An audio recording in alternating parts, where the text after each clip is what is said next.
শুভ সকাল বন্ধুরা। আজ হচ্ছে নীল ষষ্ঠীর পরের দিন। নীল ষষ্ঠীর দিনকে রাতে খেয়েছিলাম সাবু মাখা, তো সানার পাপা তো খায়নি, তার জন্য রেখে দিয়েছিলাম। আজকে সকালের ব্রেকফাস্টে কিন্তু ও এটাই খাবে। আর আজ হচ্ছে চৈত্র সংক্রান্তি। আমাদের জেঠিমা দিয়ে গেছে থালা ভর্তি করে মুড়ি, চিড়ে, দই, কলা আর অনেক কিছুই। বন্ধুরা, এই শাকটা কি তোমরা চেনো? গিমা শাক। আর টক ডাল করব, সেটাও কিন্তু রেডি করে রেখেছি। জেঠিমা যখন থালায় করে এই খাবারগুলো দিয়েই গেল, তো আজকে সকালে কিন্তু ব্রেকফাস্ট আমি এটাই করব। এতটা পরিমাণ তো একবারে খেতে পারবো না, এখন কিছুটা খাবো, পরে কিন্তু খেয়ে নেব। মেয়েরও সকালে খাবার অনেকক্ষণ আগেই হয়ে গেছে। এখন যেহেতু প্রায় অনেকটাই বেলা হয়ে গেছে, মেয়ে একটু লস্যি খেতে চাইছে। আগের দিন রাতে টক দই পেতেছিলাম, সেই ঘরে পাতা টক দই দিয়েই মেয়েকে একটু লস্যি বানিয়ে দেবো। এই গরমে কিন্তু টক দই খাওয়া আমাদের শরীরের পক্ষে খুবই ভালো। আর ও টক দই যদি লস্যি করে দিই তাহলেই কিন্তু খেতে চায়। এমনি টক দই কিন্তু একদমই খেতে চায় না। আর কদিন আগে এই স্ট্রটা দোকান থেকে কিনে আনা হয়েছিল, এখন এই স্ট্রর সুবাদে কিন্তু একটু তাও খায়। নাহলে কিন্তু আমার মেয়ে চটপট কিন্তু সব কিছু একদমই খেতে চায় না। তো চলো, এদিকে ওর পাপাও বসে খাচ্ছে, মেয়েকেও লস্যিটা দিয়ে আসি। ওর লস্যি খাওয়া হলে আমরা চলে যাব কিন্তু বাজারে বাজার করতে। ঘরে ফ্রিজ একদম ফাঁকা, তাই সবজি একটু বাজার করে আনবো। কিচ্ছু পড়বে না, যাচ্ছি বাজারে কিছু একটু আনাজপত্র বাজার করে আনি। কালকে যেহেতু পয়লা বৈশাখ, তো পয়লা বৈশাখের আগে বাজার হাট করে ঘর দুয়ার একদম পরিপূর্ণ রাখবো। তো অনেকটা বেলা হয়ে গেছে, জানি না কি পাবো, তবে মাছ মাংস ডিম কিছুই আনবো না, শুধু সবজি আনবো।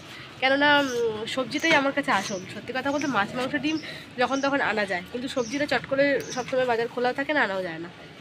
তো কি হলো, আটকে গেলে কি? খুব গরম গাড়ি? আচ্ছা ঠিক আছে, চলো চলো, দেরি হয়ে যায়। আমাদের পাড়ায় শীতলা পুজো আর কালী পুজো হয়েছিল, সেইখানে কিন্তু আজকে বিকেলে খিচুড়ি খাওয়ানো হবে।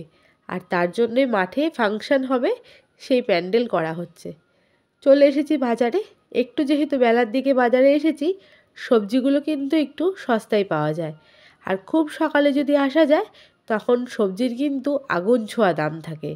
তো যা যা পেয়েছি আর আমার প্রয়োজন মতন সব কিছু নিয়ে নিয়েছি, বাড়ি গিয়ে তোমাদের দেখাচ্ছি। চলে এসেছি বাজার থেকে এসেই না আগে একটু পাখার তলায় বসলাম, একটু জল খেলাম। বাইরে এত রোদের তাপ, তোমাদের কি বলে বোঝাবো। মানে বৈশাখ মাসের শুরু সে হয়নি, কালকেই শুরু হবে, এখনই বাইরে অলরেডি এত তাপ। তো সারা বৈশাখ মাস কী কী চলবে ভগবানই জানে। তো চলো, বেশি কিছু বাজার করিনি, কী কী বাজার করলাম তোমাদেরকে একবার দেখিয়ে দিই। কী কী বাজার করলাম একবার তোমাদের দেখিয়ে দিই। এখানে রয়েছে ডিম, 10খানা ডিম এনে রেখেছি। মেয়ে যেহেতু স্কুলে যায়, ওকে টিফিনও মাঝে মধ্যে করে দিতে হয়। আর এনেছি বেশ কিছুটা সবজি, তবে যেহেতু আমরা দুজনই খাই সবজি, মেয়ে তো অতটা খেতে পারে না। এখানে যা যা সবজি আছে আমাদের কিন্তু প্রায় এক সপ্তাহের কাছাকাছি বলতে পারো চলে যাবে। গাজর, পটল, ঢ্যাঁড়স, লঙ্কা, বেগুন, লাউ, এঁচড় এইসবই আনা হয়েছে। আর এই এভারেস্টের মশলাটা এনেছি নতুন। সবজিগুলো এখন সবজির ডেস্কে গুছিয়ে দিই, তারপরে আবার যেটুকু রান্নাবান্না বাকি রয়েছে সেইটুকু করে দিই। কি করছিস তুই এখানে? আর ও এখান থেকে কখন থেকে জল নিচ্ছে, এটা করে জল ঘেটেই যাচ্ছে। কি হচ্ছে নাকি বাবাই? ওদিকে যা। হ্যাঁ, তরমুজ গাছ লাগাচ্ছিস? দেখো ওর অবস্থা, ও বাইরে গিয়ে তরমুজ গাছ লাগাচ্ছে। তো সবজির ডেস্কগুলো মোটামুটি গুছিয়ে নিয়েছি। একটা এঁচড় ছিল, তাও মাথায় ছিল না, আরেকটা এঁচড় ভুল করে নিয়ে চলে এসেছি। আর এখানে লঙ্কাগুলো রয়েছে, এগুলো বোটা বেছে রাখবো। আর ধনেপাতাগুলো একটা প্যাকেটে রেখে দেবো। আর এই হচ্ছে লাউ, লাউটার দাম নিয়েছে মাত্র 10 টাকা। গোটাটা জানি না, অর্ধেকই আমার হয়ে যাবে, কারণ আমরা দুজন মানুষ হয়ে যায় এতে। মেয়ে তো অত লাউটাও খায় না, মাত্র 10 টাকা। আর এই হচ্ছে এঁচড়, এঁচড়টা এখন অর্ধেক রান্না করব। আজকে খুব এঁচড়ের তরকারি খেতে ইচ্ছা করছে। তো চলো, রান্নাবান্না কী করবো আনাজপত্র কুটে নিই, তারপর আবার দেখা হচ্ছে। বন্ধুরা, তোমরা এই শাকটা কেউ খেয়েছো? গিমা শাক। আজকের দিনে খেতে হয় গিমা শাকের তেতো। তোমাদেরকে একটা কথা বলার জন্য আসলাম। তো কাল তো ছিল নীল ষষ্ঠী। নীল ষষ্ঠী অনেকেই পুজো করেছো। কাল আমি আর কোনো ভিডিও বানাইনি, কারণ হচ্ছে আমি পুজো দিতে পারিনি। আগের দিন রাতে যথারীতি বাজার ঠাজার সমস্ত কিছু করে রেখেছি, কিন্তু যাই হোক, আশা করি সবাই বুঝতেই পারছো। তো সকালবেলায় আমি আর পুজো দিতে পারিনি, তো তার জন্য মনটাই আমার খারাপ হয়ে গেছে যে পুজো দিতে পারলাম না, কি ভিডিও বানাবো। তো মানে নিজের হাতে বাজার হাট সমস্ত কিছু করেছি, করে আর পুজোটা দিতে পারলাম না। গায়ে উপোস ছিলাম যথারীতি, কিন্তু ওর পাপাকে দিয়ে সকালবেলায় পুজোর যা যা ফল ফল আনা হয়েছিল ওর পাপাকে দিয়ে সমস্ত কিছু ঘরে ঠাকুরকে আর কি পুজো দিয়ে দিয়েছি। সন্ধ্যেবেলা নীলের বাতিও ওর পাপাই জ্বালিয়ে দিয়েছে। তো সেই জন্য মন খারাপ করে কালকে আর কোনো ভিডিও বানাইনি। অনেক আশা নিয়েছিলাম যে নীল ষষ্ঠীর ব্লগ বানাবো, প্রত্যেকবার সবাই করে আমিও করবো যথারীতি, কিন্তু যাই হোক আর মন খারাপের জন্য করতে পারিনি। তো চলো রান্না বান্নাটা শুরু করি। বেলা হয়ে গেছে, ভাত আর ডালের দিকে হয়ে গেছে, ডাল সেদ্ধ করে রাখা আছে আর এখানে ডেচকিতে ভাত হয়ে গেছে। তো এবার বাকি রান্না বান্নাটাও কমপ্লিট করে নিই, তারপরে আর আজকে নিরামিষই করব। আজকে আর মানে কিছু আমিষ করব না, আজকে নিরামিষই করব। কারণ হচ্ছে সংক্রান্তির দিনে না আজকে জেঠিমারাও নিরামিষ করছে। তো মা বললো যে থাক, আজকে যখন নিরামিষই সবাই খাচ্ছে তোরাও নিরামিষ কর, আমিষ করতে হবে না। তো মেয়ে তো একদমই খেতে চায় না, নিরামিষ খেতে চায় না, কি ও খেতে পারে না। তো ওকে ডিম সেদ্ধ না হলে ডিম অমলেট করে দেবো। আর ভাত ডাল তো হয়ে গেছে, আর এখানে গিমা বেগুন ভাজা করব আর এঁচোড়ের তরকারি করবো, ব্যাস তারই রান্না হয়ে যাবে। আর জেঠিমা দেবে হচ্ছে এই পাঁচনের তরকারি। জেঠিমাদের আজকে সংক্রান্তির দিনে নাকি নিরামিষ এই পাঁচনটা খেতে হয়। তো আমি তো কোনো বছর খাইনি, এই বছর প্রথম খাবো। তো অপেক্ষায় আছি জেঠিমার পাঁচনটা খেতে কেমন হয়, তোমাদেরকে দেখাবো। জেঠিমা আমাদেরকে বলেছিল যে আজকে রান্নাবান্নার উপর করে নিয়ে আমাদের ঘরে খাওয়া দাওয়া করবে, কিন্তু তার আগে আমার ভাত ডাল হয়ে গেছে। তো তাই জন্য বললাম জেঠিমা তুমি তরকারি দিও, ডাল দিও, আমি খাবো, ভাত তো আমি রান্না করে নিয়েছি। তো যাই হোক চলো বাকি যেটুকু তরকারি একটু করে নিই। একবারে এই বেলা রান্নাটা করে রাখলে না ওবেলা নিশ্চিন্ত, নাহলে ওবেলা আবার রান্নাবান্না করতে হবে। তো করে রেখে দিই, ওবেলা রান্নাবান্না থেকে একদম ফ্রি। তো চলো বকবক না করে রান্নাবান্নাটা করে নিই। খিদে পেয়ে গেছে, প্রায় অনেকটা বেলা হয়ে গেছে। তো কি কি রান্না হলো তোমাদেরকে অবশ্যই দেখিয়ে দিচ্ছি। তো এখানে খাবার দাবার বেড়ে নিয়েছি। এই হচ্ছে ভাত দুজনের, আর এটা হচ্ছে গিমা শাক ভাজা যেটা আমি করেছি, এই হচ্ছে এঁচোড় তরকারি।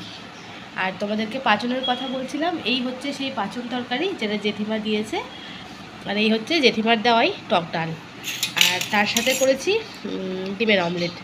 তো ব্যাস এটাই হচ্ছে আজকে আমাদের খাবার দাবারের আয়োজন। সিম্পল কিন্তু খুব সুস্বাদু। আর এই পাঁচনের তরকারিটা, এটার মধ্যে অনেক কিছু দেওয়া আছে। যখন সবজি তরকারি কাটছিল আমি দেখেছি আলু, কুমড়ো, ডাঁটা, এঁচোড়, অনেক রকম সবজি, মানে যত রকমের সবজি পেরেছে দিয়েছে। তো এটা আমি আজকে প্রথমবার খাবো, কেমন লাগে খেয়ে তোমাদেরকে অবশ্যই জানাবো। শুভ সন্ধ্যা বন্ধুরা। মেয়ে এতক্ষণ উঠোনে খেলা করছিল, তো ওর পাপা বাইরে একটু বেরিয়েছিল, ফেরার সময় হাতে করে আমাদের জন্য সিঙ্গারা নিয়ে এসছে। ছুটির দিন থাকলেই মেয়ে একটু বায়না করে এটা সেটা খাবো, তো ওর পাপা এনে দেয়। আর আজ যেহেতু ওর পাপা বাড়িতে রয়েছে, তাই কিন্তু আজ মেয়ের পড়াশোনার থেকেও ছুটি। চুলগুলো যেহেতু বড় হয়ে গেছে, খেলে আসার পর একটু চুলগুলো বেঁধে দিচ্ছি, নাহলে ওর চুল খোলা দেখে আমার কিন্তু ভীষণ গরম লাগে। রান্নাঘরে চলে এসেছি, দুপুরে বাসনগুলো মেজে ঝুড়িটা কিন্তু ওপরেই রেখে দিয়েছিলাম, নাহলে ঝুড়ি থেকে জল ঝরে তো আর পুরো মেঝেতে জল ছড়িয়ে যায়, সেই জন্য আজকে ওপরেই রেখে দিয়েছি। জলগুলো কাচিয়ে পরিষ্কার করে নেব, আর এখন বানিয়ে নেব আমাদের দুজনের জন্য 2 কাপ চা। সন্ধেবেলায় কিন্তু একটু চা না হলে জমে না, আর যেহেতু আজকে সকালেও চা খাইনি, তাই ভাবলাম যে এখন চা খেয়ে নিই। তো মেয়ে দাঁড়িয়ে রয়েছে কখন ওকে সিঙ্গারা দেব, ওর ইচ্ছাতেই কিন্তু আনা হয়েছে। আর সিঙ্গারার ভেতরের আলুগুলো কিন্তু একদমই খায় না, শুধু বাইরের খোসাটাই খায়। তো আমাদের চাও কিন্তু হয়ে গেছে। আমি একটু কমই চা খাবো, ওর পাপাকে একটু কাপ ভরে দেব। এখান থেকে পরে কিন্তু আবার খানিকটা ঢেলে দিয়েছিলাম। বাইরের তেলে ভাজা কিন্তু প্রায় খাওয়া কমিয়ে দেওয়া হয়েছে, এখন খুব একটা বাড়িতে আসেও না। আজ অনেক দিন বাদে মেয়ে বায়না করলো, তাই এনেছি। আর যেহেতু ওর পাপাও বাড়িতে রয়েছে, সন্ধেবেলায় তো চট করে প্রত্যেক দিন থাকে না, আজ যেহেতু ছুটির দিন, তাই ভাবলাম যে এনেছে যখন চা করি, সবাই মিলে একসঙ্গে বসে গল্প করব। আর যেহেতু মেয়ের আজকে পড়ার ছুটি, তাই চা খেতে খেতে আজকে টিভি চালিয়েছি। টিভিতে কি দেখছি তোমাদেরকে অবশ্যই দেখাবো। টিভিতে দেখছি হচ্ছে ভিল ফুড কিচেনের ব্লগ। ওদের গ্রাম্য পরিবেশে রান্না বান্না দেখতে কিন্তু ভীষণ ভালো লাগে।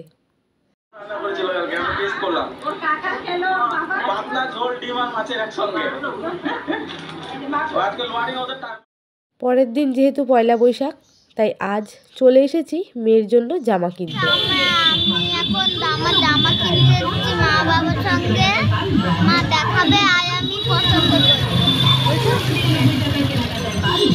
এবছর পয়লা বৈশাখে আমি নিজের জন্য কিছু কেনাকাটা করিনি, সবই রয়েছে, তাই ভাবলাম যে এখন কেনাকাটা করার আর দরকার নেই।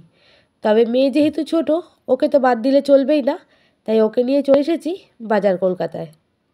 এসেছি বাড়িতে, আর যেই না বাজার কলকাতা থেকে বেরিয়েছি ঝমঝমিয়ে বৃষ্টি। কিছু কেনাকাটা ঠিকঠাক করে করতেই পারলাম না। এই যে মেয়ের 3টে ড্রেস নিয়ে চলে এসেছি, আর একটা শাওয়ার জেল কিনেছে, বডি ওয়াশ, এই একটা টপ কিনেছে, এটাও হাফ গেঞ্জি, ঠিক করে দেখা, হ্যাঁ, আর 3/4 জিন্স। আর আজকে শেষ দিন তো সেরকম একটা কোনো মানে ভালো কোয়ালিটির জিনিসও নেই। কি করবো, 3/4 প্যান্ট। মেয়ের ইচ্ছা ছিল স্কার্ট কিনবে, তো স্কার্ট তো পেলামই না, পছন্দ হলো না। তো কী করলাম, ওই জন্য 3/4 জিন্স নিয়েই চলে আসলাম। ও ওগুলোই পরতে ভালোবাসে আর পরে বেশ কমফোর্টেবলও থাকে। একবার ব্যাক ক্যামেরায় তোমাদেরকে দেখাচ্ছি, দাঁড়াও। এইটাতে হাফ গেঞ্জি, এই একটা টপ, এইটাতে পাতলা। মল থেকে যেহেতু ক্যারি প্যাকেট নিয়ে নিই, আর দেখো বৃষ্টির ফোঁটা ফোঁটা লেগে জামাটা ভিজেও গেছে। এই হচ্ছে একটা টপ, হ্যাঁ, আর এটা হচ্ছে 3/4 প্যান্ট। এই হচ্ছে 3/4 প্যান্ট, হাফ প্যান্ট, এইটা 3/4 প্যান্ট, আর এই হচ্ছে আরও একটা টপ। এইটা হচ্ছে হাফ গেঞ্জি, সুন্দর রং, এই জন্য এইটা পছন্দ হয়নি। এইটা হচ্ছে হাফ গেঞ্জি। পছন্দ হয়েছে তো তোর? হ্যাঁ। ব্যাস। সকালে তোমাদের দেখিয়েছিলাম যে এখানে খিচুড়ি খাওয়ানো হবে, প্যান্ডেল হয়েছে। তো রাতে কিন্তু আমরা সবাই মিলে চলে এসেছি এখানে খিচুড়ি খেতে। তবে ওর পাপা কিন্তু আসেনি, আর এখানে ফাংশান হবে তারই ব্যবস্থা হচ্ছে। তো বন্ধুরা, সকাল থেকে কিন্তু দিনটা আজকে এইভাবেই কাটলো, আর পাতে পড়ে গেছে কিন্তু গরম গরম খিচুড়ি।